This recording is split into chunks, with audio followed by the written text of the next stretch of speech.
I didn't want to go on too much of a rant about Dante Spinotti, but You do need to do your rant. okay. But I mean, it is kind of interesting looking at those two movies. I mean, because like Manhunter really is kind of a quintessential mid 1980s movie cinematographically. I mean, like there's a scene where Will Graham is having a conversation with Crawford and a couple of other people, and for some reason, the window next to him is just lit green. It's just green for some reason. I've actually shot movies that are parodies of 80s movies where, I would just set up a green light because it's a joke about 80s movies. Yep. Where it's just randomly green or randomly magenta. Like, oh yeah, there's a bush here, and for some reason it's magenta. You know, By the way, I that's Like all coming those back. scenes in I the a lot. Dune miniseries. Yeah, the I- Doom miniseries. Yeah, but but I think that's coming back. I've seen that more and more in a lot of young cinematographers stuff. Like because they love those astro tubes, whatever, and like all those like tubes that can change colors. So like they're getting all over the place now. Not just club scenes and music videos. They'll do it on just normal scenes now. I mean, So in La La Land, there was a whole scene where the window was lit like a vibrant green, yeah, and everything. But Which uh, scene was that? it was the one where Ryan Gosling cooked dinner for Oh yeah. Stone, and they have the whole conversation that kind of turns into a blowout about how Yeah. I do but recall that look. Yeah. yeah, I don't know. I think that Dante Spinotti in Red Dragon had kind of a lot of the same luxuries that Brett Ratner had as a director, in that, Brett Ratner could kind of steal from Jonathan Demme, and Dante Spinotti could kind of steal from Tak Fujimoto. Totally. Uh, I mean, I do think that Silence of the Lambs was a bit more innovative in how it handled everything. But and by the way, I'm not trying to diss Dante Spinotti here. I mean, his work on Heat and Last of the Mohicans and so on and so forth. Like, the guy's great. Who do you prefer? Between Spinotti and Tak Fujimoto? Yeah. Well, Tak Fujimoto also shot The Sixth Sense. It's a good looking movie. I think I'm gonna go with Spinotti, but I mean, still, like Tak Fujimoto. It's actually kind of funny thinking about Tak Fujimoto versus two of Tak Fujimoto's most well-known titles are The Silence of the Lambs and Ferris Bueller's Day Off. And, similarly, two of Janusz Kaminski's most well-known titles are Schindler's List and The Little Giants. So, I mean, it's kind of hard to figure all that out. But the thing with Dante Spinotti, though, is that just like Robert Zemeckis and Michael Mann forgot how to make movies the moment that they got their hands on a digital camera, Dante Spinotti forgot how to make movies the moment that he got his hands on a digital camera. Oh, that's sad. I mean, Public Enemies was the first collaboration between Michael Mann and Dante Spinotti in 10 years. And they shot that digitally. And I remember reading the American Cinematographer article on that, and Dante Spinotti saying, okay, well, we have the scene, and it's supposed to be this nighttime car chase. We scouted the location, and we decided that we could punch a bunch of lights through, from X amount of yards away. And then we came back and the trees grew in heavier, so we couldn't punch enough light through. So we just turned off the shutter and it was fine. Like, no, it wasn't fine. You turn off the shutter, it looks like shit. I mean, you're just getting like these streaking ghost images of every light in the scene. Like all the headlights are just like streaking in front of my eyes, and I can't actually pay attention to anything that's happening on the screen. Aside from that, okay, yeah, I'm changing my answer.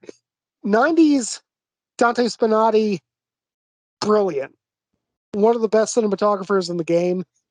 Nowadays, yeah, Tak Fujimoto is better, but yeah. Well, anyway. he's also stopped shooting much after 2013, but Yeah. Matt, does Tak Fujimoto prefer Fujifilm? I assume you know the answer to this. To my understanding, he mostly shoots Kodak, but how sad. Yeah. Well, I mean, Fujifilm doesn't even exist for motion picture photography anymore. So no, yeah. But I mean, it did for much of his career. Yeah. Again, to my knowledge, he shot Kodak for the most part, but wow. I'll say Dante Spinotti like definitely has like he's got LA Confidential. He's got like a few movies that are, very good looking.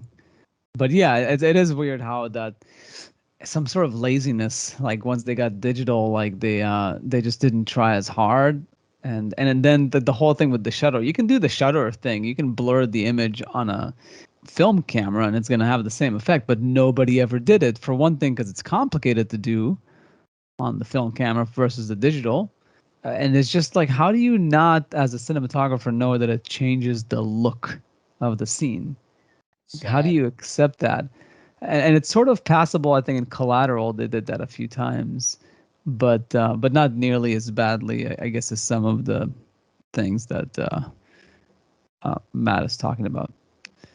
Yeah. In general, you're thinking about like, wow, I honestly, I'm not sure if I've seen Hannibal. I think I did. I'm pretty. That was with Julianne Moore. Hannibal is such an odd failure of a movie. Yeah, Gary Oldman's pretty awesome, right? Yeah, also I think it was shot by John Matheson, who shot Gladiator, and well, it's definitely a good looking movie. Yeah, but really, wasn't it like I thought Tak Fujimoto shot Gladiator? Am I like seeing the? It's funny. No, Gladiator Hannibal, was shot. Not Silence. Huh? Hannibal. Yeah, it looks like I'm looking at it right now. John Matheson, like Matt said, did Hannibal. Tak Fujimoto did Silence of the Lambs. Oh, Gladiator. It's a Gladiator with the boxing movie. Oh. With James Marshall and Cuba Gooding Jr. Yeah. But Hannibal is they don't go back in time. It's forward in time, right? Because it's free. Yeah, so we've never actually have seen the story leading up to when he catches his Lecter. That would be they tried to kind of elaborate on it. I didn't actually watch this, but I had some friends tell me that the TV show they did starts before all of the stuff in Red Dragon, and I guess it's like about Will Graham chasing multiple serial killers or something like that, and he eventually, probably in the first episode, I'm assuming, I don't know, but he goes to speak with Hannibal Lecter to get to help him with the what do they call it when they're chasing these people? The profile or something like that. The whatever. He helps him hunt down these people one after another, and I guess eventually they kind of, in the TV show, they kind of start leading it towards the events of Red Dragon. I didn't watch it. I heard it was pretty good, but I don't know. Yeah, no, the people really liked it, and it's I might actually have to visit it just purely for that reason. I am curious about that, and it got people really liked it. Yeah, and Well, and Lawrence Fishburne plays Jack Crawford. Yeah. Not a movie well, performance, but something worth comparing to, probably. Yeah. No, and Mads Mikkelsen does Hannibal Lecter, is the guy from the Yeah, that was the reason Danish I decided movies. not to watch it, though, is because, like, I don't know, like, you look at the scenes in this movie and a couple of the ones in Hannibal. Yeah, we know him as crazy because we've seen Silence of the Lambs and whatever. He gets all close to the glass and has that line about fava beans, whatever. But, like, let's face it, Anthony Hopkins, he puts a tuxedo on, walks around. Yeah, he just looks like a kind of pretentious, rich, normal dude who might be a little demented maybe or whatever, but he looks pretty normal for the most part. What's his name? Mad Milkinson or something like that? Mm-hmm. Mads. Is that the Yeah. guy, the actor's name you were just Yeah, talking the about? Danish. Yeah, He's Danish. love him. Incredible actor. So good in Rogue One. You take one look at him, even in the Hannibal show, the little clips I've seen and everything, he looks absolutely batshit crazy. Like, if you were this great detective, you would just look at this guy and be like, nope, suspect. I actually just rewatched Casino Royale last night, so yeah, Bleeding I blood out of his eyes. yeah. Come on. Come on. He's the perfect actor for that role. Absolutely. Doctor uh, Strange does uh, some sort of crazy spell and his eyes like turn all black like a raccoon from like burning or something. Like, yeah, suspect. yeah, Suspect. right. I don't have it. I don't have evidence, but there is something fucked up about you, dude.